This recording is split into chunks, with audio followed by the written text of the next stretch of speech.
혹시 아이 키우시는 분들 아기 낳고 나서 온갖 서류랑 씨름하느라 정신없었던 기억 다들 있으시죠? 한부모가 느꼈던 바로 그 개인적인 불편함이 어떻게 세상을 바꿀 만한 AI 아이디어로 발전했는지 오늘 그 놀라운 이야기를 한번 시작해 보겠습니다. 와, 이 문장 좀 보세요. 한 공모전에 제출된 제안서의 첫 문장인데요. 정말 뼈 때리는 말이죠. 아이를 낳은 기쁨도 잠시 눈앞에 닥친 복잡한 행정 절차라는 거대한 벽, 그 막막한 현실을 정말 날카롭게 찝어내고 있습니다. 이게 바로 지금 부모님들이 마주하고 있는 현실입니다. 무슨 서비스는 20개가 넘고 찾아가야 할 기관은 7군데 이상이고 서류는 또 왜 이렇게 반복해서 내야 하는지 마감일도 다 다르고 조건도 제각각이고 이건 뭐 거대한 미로를 혼자 헤매는 거나 마찬가지죠. 그래서 이 모든 행정 처리를 하는데 부모들이 쓰는 시간이 평균 8.4시간이라고 합니다. 8.4시간. 이게 그냥 숫자가 아니에요. 우리 아이랑 눈 맞추고 웃고 함께 할 수 있는 그 소중한 시간이 서류 더미 속으로 사라지고 있다는 뜻이거든요. 자, 그럼 첫 번째 이야기로 들어가 볼게요. 이 문제는 단순히 시간을 뺏는 걸로 끝나지 않습니다. 그 이면에 숨겨진 비용이 훨씬 더 크거든요. 이 그래프 좀 보세요. 충격적이지 않나요? 첫 아이를 낳은 부모님들 거의 절반에 가까운 48%가 정부에서 어떤 지원을 받을 수 있는지조차 제대로 모른다는 거예요. 정보 격차의 현실이 이 정도입니다. 그리고 더 마음 아픈 건 이런 복잡한 시스템이 특히 정보 접근이 어려운 취약 계층 가정에는 훨씬 더 가혹하다는 점입니다. 이런 가정들은 일반 가정보다 지원을 놓칠 확률이 무려 3배나 높다고 해요. 이건 그냥 불편함이 아니라 결국 복지의 불평등으로 이어지고 있는 거죠. 아니, 그럼 이 답답한 현실을 대체 어떻게 바꿀 수 있을까요? 바로 여기서 한 아이 엄마의 개인적인 경험에서 시작된 정말 기가 막힌 아이디어 하나가 등장합니다.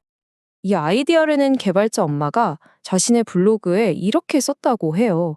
그냥 정보를 알려주는 걸 넘어서 지친 마음을 털어놓으면 친구처럼 공감해주는 그런 존재.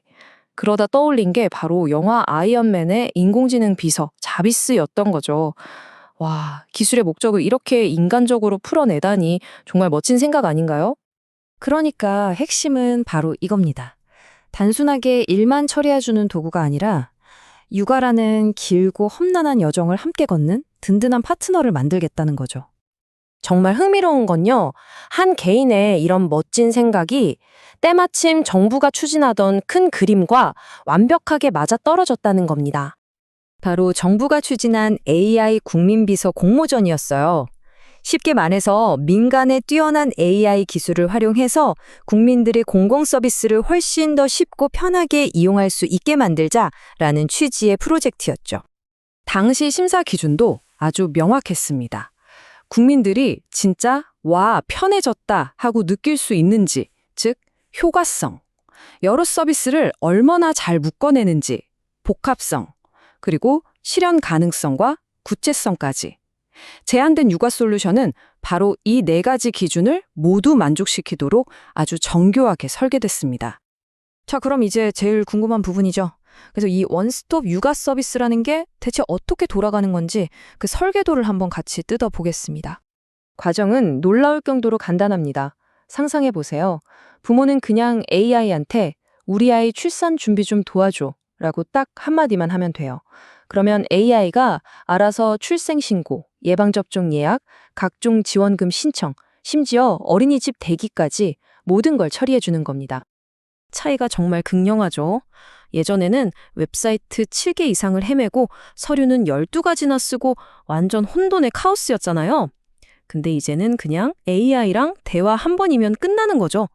세상에, 이건 완전히 다른 세상입니다. 이 솔루션이 진짜 강력한 이유는요, 그냥 정부 일만 대신해주는 게 아니라는 점이에요. 병원 예약 앱이나 가족 캘린더 같은 민간 서비스, 그리고 정부 지원금과 민간 보험 청구 같은 금융 서비스까지 공공 민간 금융을 그냥 하나로 싹 다 통합해버리는 겁니다. 이게 바로 진짜 원스톱 아니겠어요? 자, 그럼 이제 마지막으로 만약 이런 시스템이 정말로 우리 삶에 들어온다면 과연 어떤 실질적인 변화가 일어날지 한번 집중해서 살펴보겠습니다. 예상되는 효과는 정말 엄청납니다. 먼저 부모들이 겪는 그 지긋지긋한 행정 절차와 스트레스, 무려 90% 이상 줄어들 거라고 기대된대요. 90%요? 그리고 더 나아가서 아까 말씀드렸던 그 복지 격차 문제 있잖아요.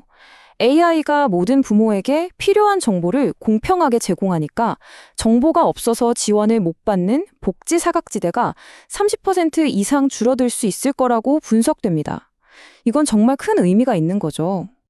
경제적인 효과도 어마어마합니다. 1조 2천억 원. 와, 정말 상상도 안 되는 돈이죠.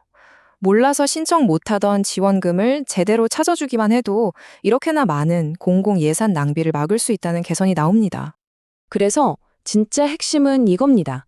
이 육아 솔루션은 단지 시작일 뿐이라는 거죠. 이 성공 모델을 그대로 가져다가 어르신 돌봄 서비스나 장애인 지원처럼 복잡한 절차가 필요한 다른 모든 디지털 정부 서비스를 혁신하는 청사진이 될 수 있다는 겁니다. 네, 육아 문제 해결은 정말 시작에 불과합니다.